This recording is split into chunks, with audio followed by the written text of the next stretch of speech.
Good morning, students. Today we will start off with the revision of the very first chapter, that is matter in our surrounding. First, let's try to understand what is matter. Matter is anything that occupies mass and has got space or volume. Now, mass, the SI unit of mass is kg, whereas the SI unit of space or volume is cubic meter. Now, the chair, the table, the chalk, all these things come under matter. So, we itself are matter. Physical nature of matter. Matter is made up of particles. Now, a very simple experiment to understand matter is made up of particles. Now, when a salt or sugar is dissolved in water, it breaks up into innumerable tiny particles. If salt or sugar was just made up of one big chunk or one big block, it wouldn't have broken down into so many particles. But when you dissolve sugar or salt crystal, you see that it is breaking down into so many tiny particles. So this particular experiment helps us to understand that matter is made up of particles. How small are the particles of matter? Take two to three crystals of potassium permanganate. Okay, the chemical formula for this for potassium permanganate is KMnO4. It is a chemical. Now, when you dissolve this potassium permanganate in water, it gives purple color. On further dilution also, we see that it retains that purple color. Though the intensity or that brightness of the color has reduced, but still we see that it retains its purple color on several dilutions. Now, since it retains a color, we can understand that the particles are very, very small. If the particles were just big and it was not small, then it wouldn't have given us a bright color on dilution. This is to do with the physical nature of matter.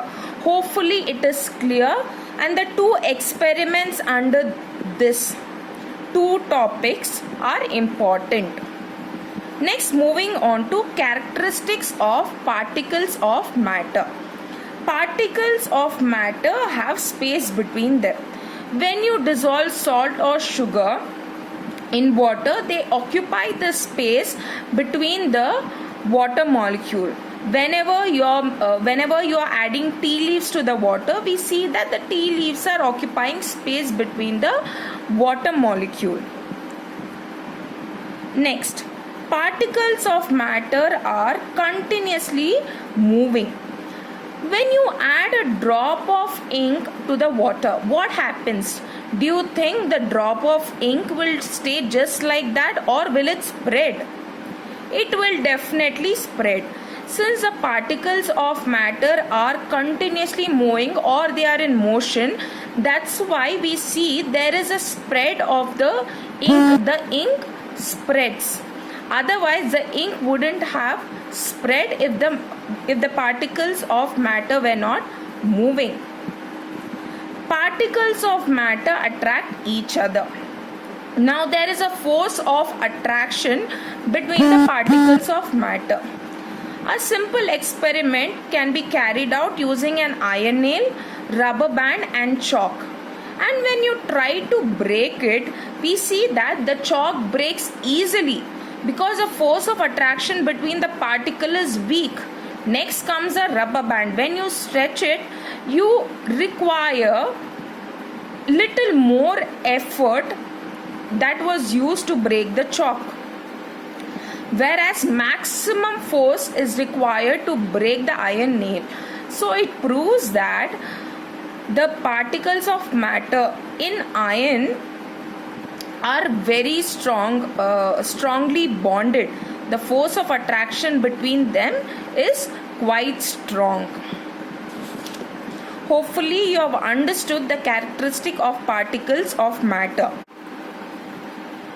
This is a simple mind map which talks about matter in a surrounding. Here the matter is divided into three: solid, liquid and gas. Now solid has high density. It means the number of molecules in a given space is much more when compared to liquid and gas. Here the molecules are closely packed, because of which it has got definite shape and volume. It is hard to compress. You cannot compress it. Example, ice and wood. Now we cannot compress it because it is already compressed. The particles are already closely adhered to each other. Hopefully these points with respect to solid is clear to you. Next, moving on to liquid. Liquid has got a definite volume. It takes the shape of the container.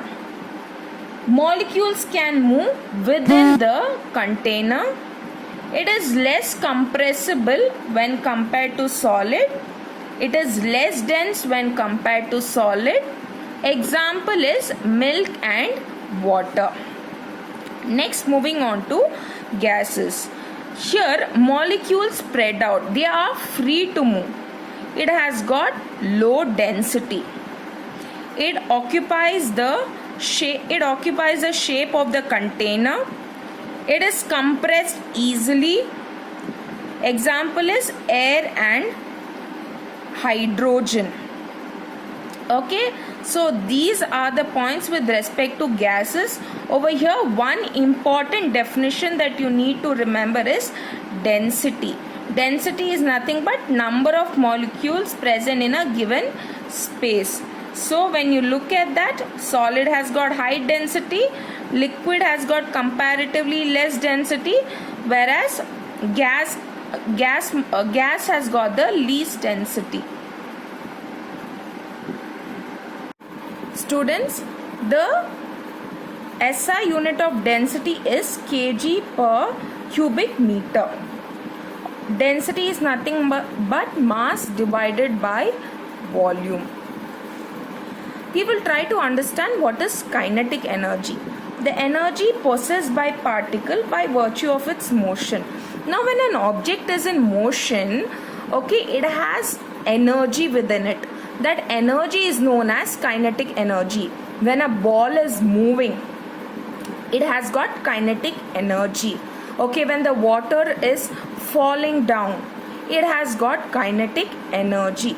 So hopefully what is kinetic energy is clear to you. It is nothing but energy that is possessed by a particle by virtue of its motion. Next, we will try to understand what is this diffusion and osmosis. Diffusion, it involves solid, liquid and gas molecules, whereas osmosis, it involves only solvent molecules. When I say solvent molecule, it is nothing but the water. Diffusion is maximum in gases, liquid and then finally solid. So we see that diffusion is seen maximum in gas, least it is in solid. What exactly is this diffusion? Let's try to understand the definition. It is an intermixing of molecules from higher concentration to lower concentration without any external force. For example, when a perfume bottle is kept open, what happens? In the bottle, the number of perfume molecules are more. This is a region of higher concentration. Now where will it move? From the region of higher concentration to the region of lower concentration. That is the environment. Outside environment has less number of molecules. Okay, less number of perfume molecules. That's why from the perfume bottle it spreads to the external environment. And here we see that there is no force that is applied for diffusion of perfume molecules.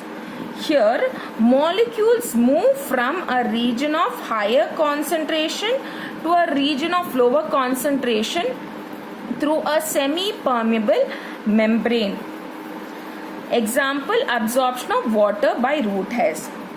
Now this is the root hair. What happens over here is the number of water molecule or solvent molecules are much more when compared to the root hair. So where will the molecules move from? Molecules will move from higher concentration to the region of lower concentration through a membrane, through a semi-permeable membrane. When I say semi-permeable membrane, it allows only certain molecules to enter. So here water molecules enter through the semi-permeable membrane. This is a very important concept. You need to know the difference between diffusion and osmosis.